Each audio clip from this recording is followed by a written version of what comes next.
કચ્છમાં શિક્ષકોની ઘટના પ્રશ્નને લઈ લોકોમાં રોષ. કચ્છમાં કચ્છના જ શિક્ષકોને ભરતી કરવાની લોક માંગ. સ્ટોરી રિપોર્ટ બાય કરણ વાઘેલા, ભુજ. આજે ભેગા એટલે થયા કે શિક્ષણની જે કચ્છ આખામાં ઘટ છે, જે પણ સરકારી સ્કૂલો છે તમે જુઓ, લગભગ અમુક શિક્ષકો હોતા નથી, તો કચ્છમાંથી શિક્ષકો લેવામાં આવે અને એનો વહીવટ કરવામાં આવે, શિક્ષણને ભરતી કરવામાં આવે અને વધારે વધારે કચ્છવાળાને ચાન્સ આપવામાં આવે. એમાં આશાપુરા ચેરિટેબલ ટ્રસ્ટે આ જે મુદ્દો ઉઠાવ્યો છે એમાં કણીસેના સપોર્ટમાં છે અને આના માટે વધારે આંદોલન કરવું પડશે. કદાચ ગાંધીનગર જવું પડશે તો પણ અમે ભેગા રહેશું, કારણ કે કચ્છમાં એટલો અન્યાય થાય છે કે કચ્છની જેટલી આવક છે એમાંથી પ્રાઇવેટ સ્કૂલ જેવી જો સ્કૂલો બનાવી હોય ને તો બનાવી શકાય ગામડામાં, અને ગામડામાં ભણવાનું એટલું વ્યવસ્થિત કરે તો લોકોને શહેરમાં ના આવવું પડે. અને જો એમનાથી વહીવટ ના થતો હોય તો કચ્છવાળાને અલગ વહીવટ નહીં દે તો અમે કરવા સક્ષમ છીએ. જય માતાજી.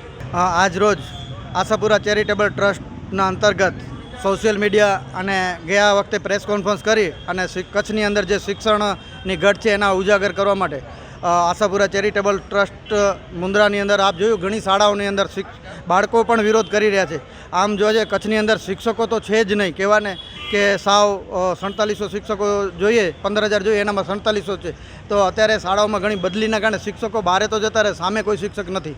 એટલે મોટી સંખ્યામાં શિક્ષકોની ભરતી કરે, લોકલ કચ્છીઓની જ ભરતી કરે અને પ્રાથમિક શિક્ષક જે સુધારા ઉપર લાવવું જોઈએ એ લાવે. કારણ કે કચ્છ એક અબજ જેવી જો એમને રોયલ્ટી આપતું હોય ગુજરાતને, અને જો કચ્છને નંધણીકો કરીને મૂકી દેવામાં આવતો હોય તો આ ક્યારે સહન કરી લેવામાં આવશે નહીં.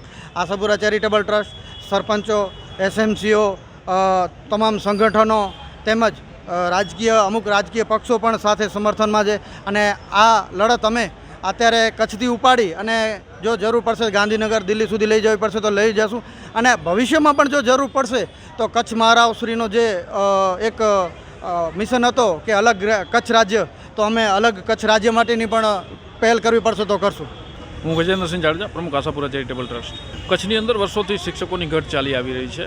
40થી 50% ઘટ હંમેશ હોય છે અને એ બાબતે સરકાર કોઈ પણ હોય અત્યાર સુધી કચ્છની શિક્ષકોની ઘટ બાબતે ચિંતિત નથી, કચ્છના શિક્ષણ બાબતે ચિંતિત નથી, જેને લઈને આ કાર્યક્રમો લગભગ તો ઘણા ટાઈમથી ચાલી રહ્યા છે. વચ્ચે જે મીડિયા કચ્છના એને પણ નોંધ લીધી જ્યારે જિલ્લા ફેરની બદલીના હુકમો આવ્યા ત્યારે, અને એ બાદ કચ્છને સ્પેશિયલ ભરતીના નામે એક લોલીપોપ આપવામાં આવ્યો કે ભાઈ કચ્છ માટે અમે 41 શિક્ષકોની સ્પેશિયલ ભરતી કરશું, નિમણૂક ત્યાં નિવૃત્તિ.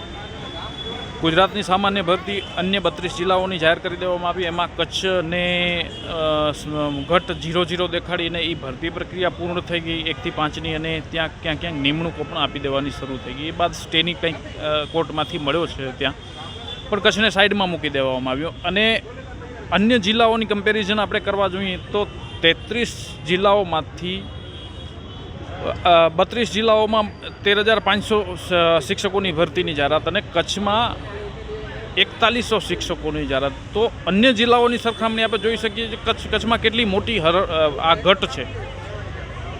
તો આ બાબતે મેં એક આંદોલન શરૂ કર્યું છે, આગળ પણ રજૂઆતો કરેલી છે. આજે કલેક્ટરશ્રીને આવેદનપત્ર છે કે ટૂંક સમયમાં તારીખ આપો તમે કે ભાઈ તમે શિક્ષકો ક્યારે કચ્છને આપશો, અને જો તારીખ નહીં આપો તો આગામી કાર્યક્રમ એનાથી પણ વધુ ઉગ્ર હશે.